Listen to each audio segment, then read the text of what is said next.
Meantime, the Republican Party is being forced to change its strategy, no longer going after President Biden, but shifting focus on Vice President Harris and her record.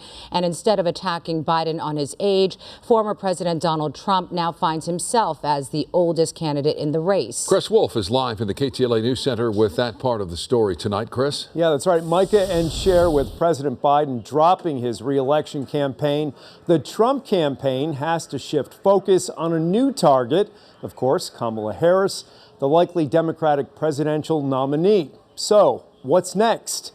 We have some expert insight.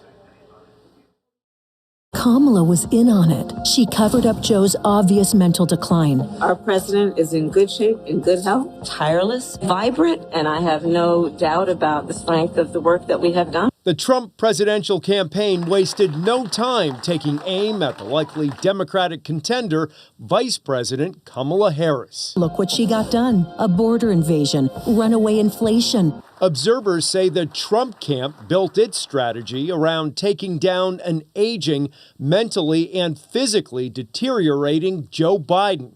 But the race is reshaped, and Republican leaders are now questioning the legitimacy of the political process. There's a reason it's unprecedented. You don't just, steamroll the rules and the process because you decide that your candidate is no longer suitable. That's what's happened here. House Speaker Mike Johnson suggested individual states may launch litigation.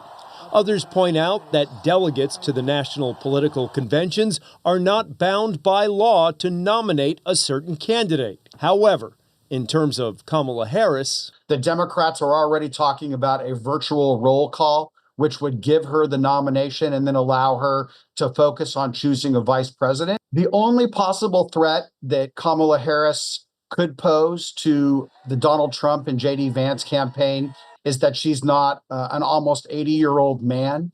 She's an almost 60-year-old minority woman. That being said, I still think that she has some incredible vulnerabilities in a nationwide campaign. The fact that she's from San Francisco, one of the liberal hotbeds of the United States, and she owns the Biden-Harris agenda for the last 3.5 years. Republican vice presidential nominee J.D. Vance held a rally in his hometown in Ohio Monday. I was told I was going to get to debate Kamala Harris, and now President Trump's going to get to debate her. I'm kind of pissed off about that, if I'm being honest with you.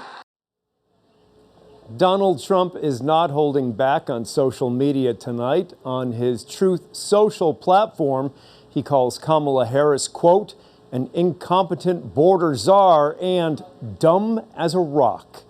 Live in the news center, Chris Wolf, KTLA 5 News. Chris, thank you. And